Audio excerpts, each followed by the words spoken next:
If you haven't subscribed to this channel yet, subscribe to it and don't forget to click the bell icon for immediate. Hi all, welcome to Digital Signal Processing class. ഇന്നത്തെ നമ്മൾ ഈ സെഷനിൽ IIR filter സ്ട്രക്ചറിന്റെ parallel form realization ആണ് നമ്മൾ discuss ചെയ്യുന്നത്. Parallel form realization exam point of വ്യൂവിൽ വളരെ ഇമ്പോർട്ടന്റ് ടോപ്പിക് ആണ് പാരലൽ ഫോം റിയലൈസേഷൻ. ഓക്കെ, അപ്പോൾ അതെങ്ങനെയാണെന്നുള്ളത് നമുക്കൊന്ന് ഡിസ്കസ് ചെയ്യാം.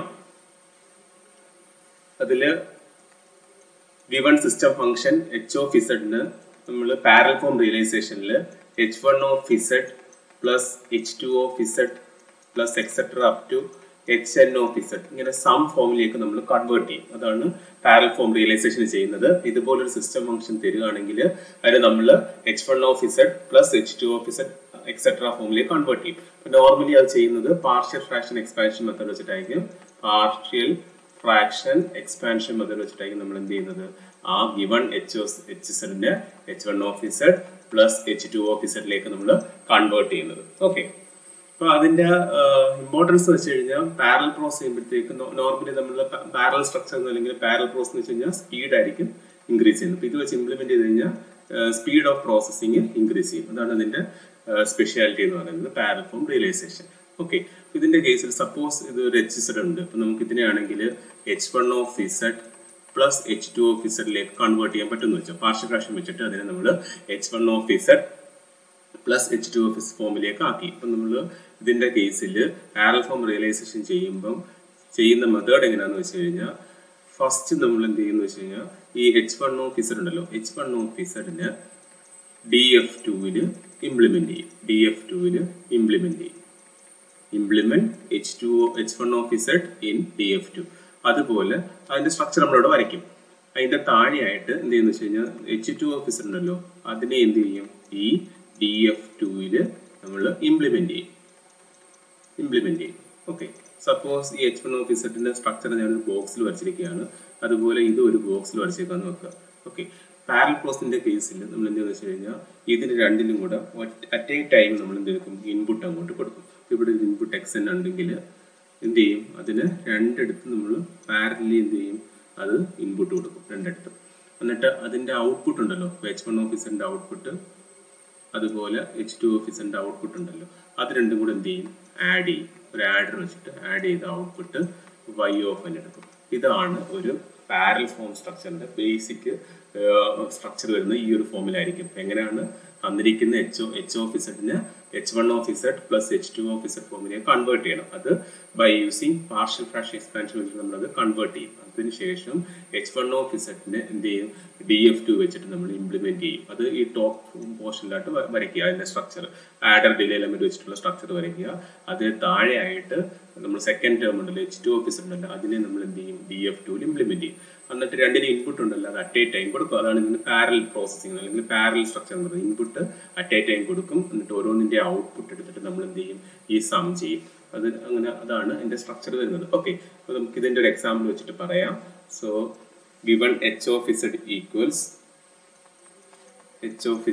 equals ഇതൊന്നും കൂടെ ഇപ്പുറത്ത് എഴുതുവാണെന്നുണ്ട്. ഈ h of z ഇപ്പുറത്തോട്ട് എഴുതുവാണ്. സെയിം തന്നെ എഴുതുന്നത് z raised to -2 into 1 minus z inverse plus 1/2 z raised to -2. ഇതാണ് നമ്മളുടെ given h of z. അപ്പൊ ഇതിന് നമുക്ക് ഫസ്റ്റ് സ്റ്റെപ്പ് എന്താ, ഇതിന് പാർഷ്യൽ ഫ്രാക്ഷൻ മെത്തേഡിൽ h1 of z plus h2 of z ഫോമിലേക്ക് കൺവേർട്ട് ചെയ്യണം. ഓക്കെ, അപ്പൊ ഇതിന്റെ കേസിൽ നമുക്ക് ഓൾറെഡി പഠിച്ചിട്ടുണ്ട്. നമ്മൾ മാത്സിൽ പാർഷ്യൽ ഫ്രാക്ഷൻ എക്സ്പാൻഷൻ പഠിച്ചിട്ടുണ്ട്. അപ്പോൾ അത് എക്സ് വെച്ചിട്ടുള്ള പഠിച്ചിട്ടുണ്ട്. ഇവിടുത്തെ വേരിയബിൾ എക്സിന് പകരം z ഇൻവേഴ്സ് ആണെന്നേ ഉള്ളൂ, വേറെ വ്യത്യാസമൊന്നുമില്ല. അപ്പോൾ എക്സ് ഉള്ളത് നമ്മൾ z ഇൻവേഴ്സ് കൊടുക്കുന്നേ ഉള്ളൂ, സെയിം തന്നെ. ഇപ്പോൾ ഒരു സെക്കൻഡ് ഓർഡർ സിസ്റ്റം ആകുമ്പോഴത്തേക്ക് നോർമലി എക്സ് പ്ലസ് ബി ആ വരുന്നത്. ഇവിടെ എ എക്സ് എന്ന് വെച്ചാൽ എന്താന്ന് പറഞ്ഞാൽ z ഇൻവേഴ്സ് ആണ്. അപ്പോൾ a z inverse plus b whole divide by this term വരും, second order term 1 minus z inverse plus 1/4 z raised to -2 plus ഇവിടെ എന്താണ് പാർഷ്യൽ ഫ്രാക്ഷൻ ചെയ്യാണ്, h of z-ന്റെ പാർഷ്യൽ ഫ്രാക്ഷൻ ചെയ്യാണ്. സോ ഇവിടെ സെക്കൻഡ് ഓർഡർ ആയതുകൊണ്ട് a z inverse plus b divide by 1 minus z inverse plus 1/4 z raised to -2. Similarly ഇവിടെ എന്താണ് second order ആണ്. So c z inverse plus d by this term 1 minus z inverse plus 1/2 z raised to -2. ഇങ്ങനെ നമ്മൾ രണ്ട് ഫാക്ടറായിട്ട് എന്തായിട്ട് രണ്ട് some form ആക്കി മാറ്റി. അപ്പൊ ഇതാണ് നമ്മളുടെ എന്തെന്ന് പറയുന്നത് അവർ h1 of z and this corresponds to our h2 of z. So എന്താ h1 of z plus h2 of z ആയില്ലേ? This corresponds to h1 of z and this corresponds to h2 of z. ഇനി എന്ത് ചെയ്യുന്ന വെച്ച് കഴിഞ്ഞാൽ normally partial ഫ്രാക്ഷനകത്ത് factors കണ്ടുപിടിക്കുന്ന പോലെ ഇതിന്റെ constants A B C D find out ചെയ്യണം. അതിന്റെ കേസിലാണ് ഈ h of z നമ്മൾ ഇവിടെ കൊടുത്തിട്ട് LCM എടുത്ത് ന്യൂമറേറ്റർ കട്ട് ചെയ്ത് അതിനുശേഷം equating coefficient of equating constant term in left and right, equating power of z raised to -1 from left and right, z raised to -2 left and right. അങ്ങനെ നമ്മൾ 3 equation എടുത്തിട്ടാണ് A B C D 4 equations കിട്ടും. 4 equation വെച്ചിട്ടാണ് നമ്മൾ A B C D find out ചെയ്യുന്നത്. അപ്പോൾ അത് ഞാനിവിടെ എക്സ്പ്ലെയിൻ ചെയ്യുന്നില്ല. അതിന്റെ വാല്യൂസ് നിങ്ങൾ ചെയ്ത് നോക്കിയാൽ മതി. എയുടെ value you get it as -3/2, ബിയുടെ വാല്യൂ 5, സിയുടെ വാല്യൂ 3, ഡിയുടെ വാല്യൂ -4. എങ്ങനെയാണെന്ന് മനസ്സിലായത്? അതായത് ഇതിനെ എടുത്ത് നമ്മൾ ഇവിടെ ഇടും. ഇവിടത്തേക്ക് എന്ത് വരും? ദിസ് ടേം ഡിവൈഡ് ബൈ ഈ രണ്ട് ടേം ഇവിടെ വരും. അപ്പോൾ ഇത് LC എടുക്കുമ്പോഴത്തേക്ക് ഇത് അങ്ങോട്ട് നിന്ന് ക്രോസ് മൾട്ടിപ്ലൈ ചെയ്യുമ്പോഴത്തേക്ക് അതിന്റെ ഡിനോമിനേറ്ററും ലെഫ്റ്റ് ഹാൻഡ് സൈഡിന്റെ denominator right hand side denominator same വരും, കട്ട് ചെയ്ത് പോകും. അപ്പോഴത്തേക്ക് നമുക്ക് എന്ത് ചെയ്യാൻ പറ്റും? അതിന്റെ ലെഫ്റ്റിലും റൈറ്റിലുള്ള കോൺസ്റ്റന്റ് ടേംസ് ഇക്വേറ്റ് ചെയ്യുക. അതുപോലെ z raised to -1 coefficients equate ചെയ്യുക, z raised to -2 coefficients equate ചെയ്യുക. അങ്ങനെ ഇക്വേറ്റ് ചെയ്ത് നമുക്ക് 4 ഇക്വേഷൻസ് കിട്ടും. അതിൽ നമുക്ക് ഈ അൺനോൺസ് ആയിട്ടുള്ള A B C D value ഇതുപോലെ കിട്ടും. അപ്പോൾ അത് ഞാനിവിടെ സബ്സ്റ്റിറ്റ്യൂട്ട് ചെയ്യാണ്. സബ്സ്റ്റിറ്റ്യൂട്ട് ചെയ്യുമ്പോഴത്തേക്ക് എങ്ങനെ കിട്ടും പറഞ്ഞതാണ്. That is h of z equal to എയുടെ value -3/2 z inverse plus b എത്ര 5 whole divided by 1, denominator same തന്നെ 1 minus z inverse plus 1/4 z raised to -2 ഈ ടേം എഴുതി. പ്ലസ് സിയുടെ വാല്യൂ എത്ര 3 z inverse plus d -4 ആണ്. whole divided by this denominator 1 minus z inverse plus 1/2 z raised to -2. നമുക്ക് h1 of z, this corresponds to our h1 of z and this corresponds to our h2 of z. Okay, ഇനി എന്ത് ചെയ്താൽ ഞാൻ നേരത്തെ പറഞ്ഞ പോലെ നമ്മൾ എന്ത് ചെയ്യും? h1 of z direct form 2 implement ചെയ്യും. അതുപോലെ h2 of z direct form 2 implement ചെയ്യും. രണ്ടിനും കൂടെ ഒറ്റ ടൈം ഇൻപുട്ട് കൊടുക്കും, പാരലായിട്ട് ഇൻപുട്ട് കൊടുക്കും. അതിന്റെ ഔട്ട്പുട്ട് നമ്മൾ സം ചെയ്തെടുക്കും. ഓക്കെ, അപ്പോൾ ഈ ഒരു രീതിയിലായിരിക്കും വരുന്നത്. That is h1 of z in df2, h2 of z in df2. രണ്ടിലും കൂടെ നമ്മൾ ഒറ്റ ഇൻപുട്ട് കൊടുക്കും, x of n. Okay, x of n അതിന്റെ ഔട്ട്പുട്ട് രണ്ടും കൂടെ സം ചെയ്ത് ഓക്കെ y of n. ഇതായിരിക്കും ഒരു ജനറൽ പാരലൽ ഫോം സ്ട്രക്ചറിന്റെ സ്ട്രക്ചർ വരുന്നത്. ഇപ്പൊ എക്സാമിന് ഇങ്ങനെ ഇപ്പൊ ചോദിച്ചിട്ട് 4 മാർക്ക് ചോദിച്ചാണെങ്കിൽ ഇതൊക്കെ വരച്ചാൽ 2 മാർക്ക് കിട്ടും കേട്ടോ, എന്താ പാരലൽ സ്ട്രക്ചർ എന്താണെന്ന് അറിയാന്നുള്ളത്. അതുപോലെ ചില കേസിൽ നമുക്ക് ABCD വാല്യൂ അറിയത്തില്ലെങ്കിലും എന്തെങ്കിലും വാല്യൂ എടുത്തിട്ട് സ്ട്രക്ചർ വരയ്ക്കുക, പ്രശ്നമൊന്നുമില്ല. മെയിനായിട്ട് നമുക്ക് സ്ട്രക്ചർ അറിയാമെന്നുള്ളതാണ് നോക്കുന്നത്. പക്ഷെ സമയം കിട്ടുകയാണെങ്കിൽ കൃത്യമായിട്ട് ചെയ്ത് എടുക്കുക. ഇനി ചിലർക്ക് ചെയ്യാൻ അറിയാത്തവരുണ്ടെങ്കിൽ ഇപ്പോൾ ഏതെങ്കിലും ഒരു വാല്യൂ ഇട്ടാലും നമുക്ക് സ്ട്രക്ചർ കോഎഫിഷ്യന്റ് മിക്കവാറും ഒരു മാർക്കോ എങ്ങാണ്ട് ഡിറ്റക്ട് ചെയ്യത്തുള്ളൂ. അപ്പോൾ ഞാൻ പലരും കണ്ടിട്ടുള്ളതെന്ന് വെച്ച് കഴിഞ്ഞാൽ ഇത് റെഡ്യൂസ് ചെയ്യാൻ അറിയാത്തതുകൊണ്ട് സ്ട്രക്ചർ വരയ്ക്കാതിരിക്കും. അങ്ങനെ ഇരിക്കരുത്. നിങ്ങൾക്ക് സപ്പോസ് പാർഷ്യൽ ഫ്രാക്ഷൻ ചെയ്യാൻ അറിയാത്തില്ലെന്നുണ്ടെങ്കിലും നമുക്ക് ഇതിന്റെ കേസിൽ കോഎഫിഷ്യൻസ് എന്തെങ്കിലും വാല്യൂ ഇട്ടാൽ സ്ട്രക്ചർ വരച്ചു കൊടുക്കുക. DSPയുടെ കേസിൽ പാരലൽ ഫോം സ്ട്രക്ചർ അറിയാമെന്നുള്ളതാണ് മെയിനായിട്ട് നോക്കുന്നത്. കോഎഫിഷ്യൻസ് മാക്സിമം പോയ ഒരു 1 മാർക്ക് വരെ ഡിറ്റക്ട് വരുത്തുള്ളൂ. ഓക്കെ, അത് ഓർത്തോണം. അതാണ് ഒരു ടിപ്പ് എന്ന് പറയാനുള്ളത് ഇതിന്റെ കേസിൽ. ഇനി നമ്മൾ എന്ത് ചെയ്യാൻ പോവുക? ഇതിനെ പാരലൽ ഫോം റിയലൈസ് ചെയ്യാൻ പോവുകയാണ്. ഓക്കെ, പാരലൽ ഫോം റിയലൈസ് ചെയ്യാൻ പോവാണ്. അപ്പോൾ അതിന്റെ ഈ h1 of z ഉം h2 of z ഞാൻ അപ്പുറത്തെ പേജിൽ ഒന്നുകൂടെ വരയ്ക്കുകയാണ്. If you haven't subscribed to this channel yet, subscribe please and don't forget to click the bell icon. h of z equals -3/2 1 minus z inverse plus 1/2 z raised to -2. Okay, വേണ്ട ഈ h of z നെ h1 of z plus h2 of z ഫോമിലേക്ക് ഇവിടെ എഴുതി. This is our h1 of z and this corresponds to our h2 of z. ഇനി എന്ത് ചെയ്യാൻ പോവുക? ഈ h1 of z നെ df2ൽ ഇംപ്ലിമെന്റ് ചെയ്യാൻ പോവുക. അപ്പോൾ അതിന് നമ്മൾ എന്ത് ചെയ്യും? ജനറൽ ഇക്വേഷൻ എഴുതും അല്ലേ? General equation h of z equal to പറഞ്ഞ് b0 plus b1 z raised to -1 whole divided by 1 plus a1 z raised to -1 plus a2 z raised to -2. നമ്മളുടെ ജനറൽ ഫോം അല്ലേ? General form. അപ്പോൾ ഇതും കൂടെ compare ചെയ്യുമ്പോഴത്തേക്ക് ഈ h1 of z ഉം general form, this is our general form compare ചെയ്യുമ്പോൾ we will get as ഇതാണ് B0 കേട്ടോ. ഈ കോൺസ്റ്റന്റ് ആയിട്ടിരിക്കുന്നതാണ് B0. So B0 equal to എന്ത് കിട്ടും? 5 കിട്ടും. Z ഇൻവേഴ്സിന്റെ കോഎഫിഷ്യന്റ് ആണ് B1. That is B1 equal to -3/2. പിന്നെ വേണ്ടത് നമ്മൾ -A1 എടുക്കേണ്ടത്. -A1 ഈക്വൽ ടു A1 -1 ആണ്. So -A1 equal to 1. Similarly -A2 equal to -1/4 വരും. ഇതാണ് ഇതിന്റെ കോഎഫിഷ്യൻസ്. ഓക്കെ, ഇനി ഇതിന്റെ കൂടെ കോഎഫിഷ്യന്റ് അങ്ങ് എഴുതിക്കേ. അതായത് H2 അത് ഇംപ്ലിമെന്റ് ചെയ്യണമല്ലോ DF2 ഓക്കെ, അപ്പൊ ഇതും DF2 ഇംപ്ലിമെന്റ് ചെയ്യണം. DF2 അപ്പൊ അതിന്റെ കോഎഫിഷ്യൻസ് ഇവിടെ എഴുതുകയാണ്. B0 എന്ത് വരും? B0 equal to generate compare ചെയ്യുമ്പോൾ B0 എന്ന് വെച്ചാൽ -4 ആണ്. Very good, -4. B1 equal to Z ഇൻവേഴ്സിന്റെ coefficient 3. -A1 equal to A1 -1 -A1 equal to 1. -A2 equal to 1 -1/2. Okay, A2 1/2. So -A2 equal to -1/2. രണ്ട് കോഎഫിഷ്യൻസ് എഴുതി നമ്മളിവിടെ സ്ട്രക്ചർ വരയ്ക്കാൻ പോവുകയാണ്. രണ്ട് ഇംപ്ലിമെന്റ് ചെയ്യുന്നത് DF2 ഫോമിലാണ് ഇംപ്ലിമെന്റ് ചെയ്യുന്നത്. ഫസ്റ്റ് H1 ഇംപ്ലിമെന്റ് ചെയ്യാൻ പോവുകയാണ്. അപ്പൊ അതിന്റെ കേസിൽ നിന്ന് നോക്കേണ്ടത് maximum of numerator denominator delay element. Maximum of numerator denominator delay element. ഇവിടെ എത്ര വരുന്ന മാക്സിമം? ന്യൂമറേറ്ററിൽ 1ഉം ഡിനോമിനേറ്ററിൽ 2ഉം. മാക്സിമം 2 ആണ്. അപ്പൊ അത് ഫസ്റ്റ് ഇവിടെ വരയ്ക്കുക. ഒരു ഡിലേ എലമെന്റ്, രണ്ട് ഡിലേ എലമെന്റ് വരും. മാക്സിമം എടുക്കുമ്പോഴത്തേക്ക് രണ്ട് ഡിലേ എലമെന്റ് വരും. So we draw 2 delay elements. പിന്നെ നമ്മൾ ട്രിക്ക് എങ്ങനെയായിരുന്നു? ഡിലേ എലമെന്റ് കഴിഞ്ഞാൽ പിന്നെ മൾട്ടിപ്ലയർ മാർക്ക് ചെയ്യും. ഓക്കെ, H1 മൾട്ടിപ്ലയേഴ്സ് ഇതൊക്കെ അല്ലേ പറഞ്ഞപ്പോൾ എന്ത് വരും? ഈ ഡയറക്ഷനിൽ വെരി ഗുഡ്. ഇവിടെ എന്ത് വരും? -A1 വരും. This corresponds to -A2. പിന്നെ B0, ഇതാണ് B0 എന്ന് പറയുന്നത്. Then we have B1. Okay, B1 നമ്മൾ മൾട്ടിപ്ലയർ മാർക്ക് ചെയ്ത് തേർഡ് സ്റ്റെപ്പ് എന്താ?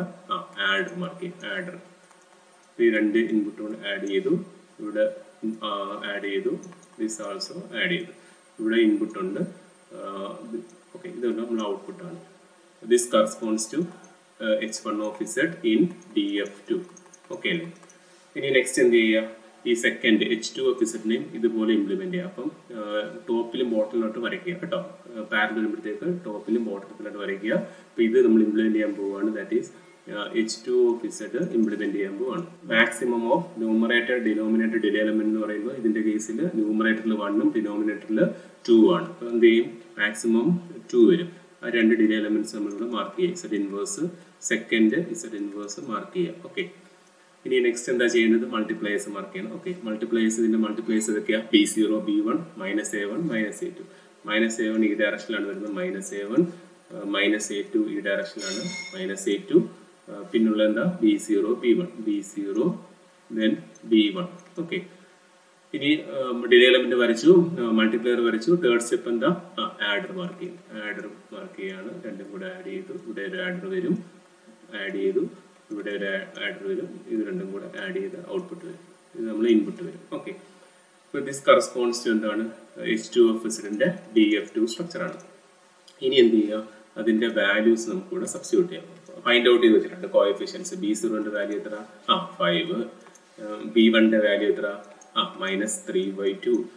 -A1 value 1. -A2 value -1/4. Very good. ഇനി അതുപോലെ സെക്കൻഡ് H2 കോഎഫിഷ്യൻസ് എന്താ? B0 equal to -4. B1 equal to 3. -A1 equal to 1. -A2 equal to -1/2. ഇപ്പൊ രണ്ടും വരച്ചു. H1 H2 രണ്ടും DF2 വരച്ചു. പാരലൽ ഫോം സ്ട്രക്ചർ വെച്ചാൽ എന്താ ചെയ്യുന്നത്? രണ്ടും കൂടെ ഒറ്റ ഇൻപുട്ട് കൊടുക്കും. രണ്ടും കൂടെ ആഡ് ചെയ്യും. അതും കൂടെ ചെയ്യുമ്പോഴത്തേക്ക് നമ്മുടെ സ്ട്രക്ചർ കംപ്ലീറ്റ് ആവും. അപ്പൊ ഇതിനകത്ത് ഇൻപുട്ട് X(n) ആണ് അല്ലേ? എന്താണെന്ന് വെച്ചാൽ രണ്ടിലും കൂടെ ഒരേ ഇൻപുട്ട് അറ്റ് എ ടൈം കൊടുക്കും. പാരലലി കൊടുക്കും. എന്നിട്ട് എന്ത് ചെയ്യും? ഇതിന്റെ ഔട്ട്പുട്ടും ഉണ്ട്. രണ്ടും കൂടെ നമ്മൾ എന്ത് ചെയ്യും? ആഡ് ചെയ്യും അല്ലേ? ഇതാണ് ആഡർ. അതിന്റെ ഔട്ട്പുട്ട് നമ്മൾ രണ്ടും കൂടെ ഇവിടെ ആഡ് ചെയ്യും. ഓക്കെ, ഔട്ട്പുട്ട് ആഡ് ചെയ്ത് ഇതായിരിക്കും നമ്മുടെ final Y(n). Okay, this corresponds to parallel structure. എളുപ്പമല്ലേ? Corresponds to parallel structure. Speed increase ചെയ്താണ് ഇതിന്റെ സ്പെഷ്യാലിറ്റി എന്ന് പറയുന്നത്. ഓക്കെ, ഈ ഒരു ടിപ്പിക്കൽ പ്രോബ്ലം ആണ്. ഈ രീതിയിലായിരിക്കും നമുക്ക് എക്സാമിനും ചോദിച്ചു വന്നുകൊണ്ടിരിക്കുന്നത്. ഈ ഒരു കാറ്റഗറി ടൈപ്പ് പ്രോബ്ലം ആണ് ചോദിച്ചുകൊണ്ടിരിക്കുന്നത്. വളരെ ഇമ്പോർട്ടൻ്റ് ആണ്. ഇതാണ് അതിന്റെ സ്റ്റെപ്സ് എന്ന് പറയുന്നത്. അതുപോലെ ഇതിന്റെ കേസിൽ കോഎഫിഷ്യൻസ് കണ്ടുപിടിക്കാൻ അറിയത്തില്ലെങ്കിൽ അവിടെ വെച്ചിട്ടേക്കരുത്. നിങ്ങൾ DSPയുടെ കേസിൽ ഇപ്പോൾ ഫിൽറ്ററിന്റെ കോഎഫിഷ്യൻസ് ഈ സ്ട്രക്ചറാണ് ഇമ്പോർട്ടൻ്റ് ആയിട്ട് വരുന്നത്. ഇപ്പോൾ കോഎഫിഷ്യൻസ് ഇപ്പം തെറ്റിപ്പോയാലും വലിയ മാർക്ക് ഡിഡക്ഷൻ ഒന്നും വരത്തില്ല. പക്ഷെ അത്രയും വെച്ച് നിങ്ങൾ ഇത് അറിയത്തില്ലെന്ന് പറഞ്ഞ് ഇട്ടിട്ട് പോകരുത്. ഇങ്ങനെ വരയ്ക്കണം. ഫസ്റ്റ് കിട്ടുമ്പം ഈ ഒരു രീതിയിലാണെന്നുള്ള രീതി എഴുതണം. അതുപോലെ ഈ HZ-ന് H1 H2 രീതിയിൽ ഫോം ചെയ്യുന്നതിനാണ് പാരലൽ സ്ട്രക്ചർ എന്നുള്ള കാര്യം എഴുതണം. സ്പീഡിന്റെ കാര്യം എഴുതണം. അതുപോലെ പാർഷ്യൽ ഫ്രാക്ഷൻ വെച്ചിട്ട് അതിന്റെ ഫാക്ടേഴ്സ് കണ്ടുപിടിച്ച് അതിനെ ജനറൽ ഫോമായിട്ട് കൺവേർട്ട് ചെയ്ത് അതിന്റെ കോഎഫിഷ്യൻസ് അങ്ങ് എഴുതണം. കോഎഫിഷ്യൻസ് എഴുതിയിട്ട് ഫസ്റ്റ് ടോപ്പിലായിട്ട് H1 DF2 ഡ്രോ ചെയ്യുക. ഈ ഒരു സ്റ്റെപ്സ് ഫോളോ ചെയ്യുക. ഡിലേ എലമെന്റ്സ് വരയ്ക്കുക. Maximum of delay element numerator denominator, then draw the multipliers and then draw the adder elements. Arrows എല്ലാം മാർക്ക് ചെയ്യണം കേട്ടോ. ആരോസ് എല്ലാം മാർക്ക് ചെയ്യണം. അത് കഴിഞ്ഞിട്ട് similarly H2 coefficients general equation ആയിട്ട് കമ്പയർ ചെയ്ത് ഫൈൻഡ് ഔട്ട് ചെയ്യുക. അതിനെ DF2 വരയ്ക്കുക. അത് ബോട്ടം സൈഡിലേക്ക് ഡ്രോ ചെയ്യുക.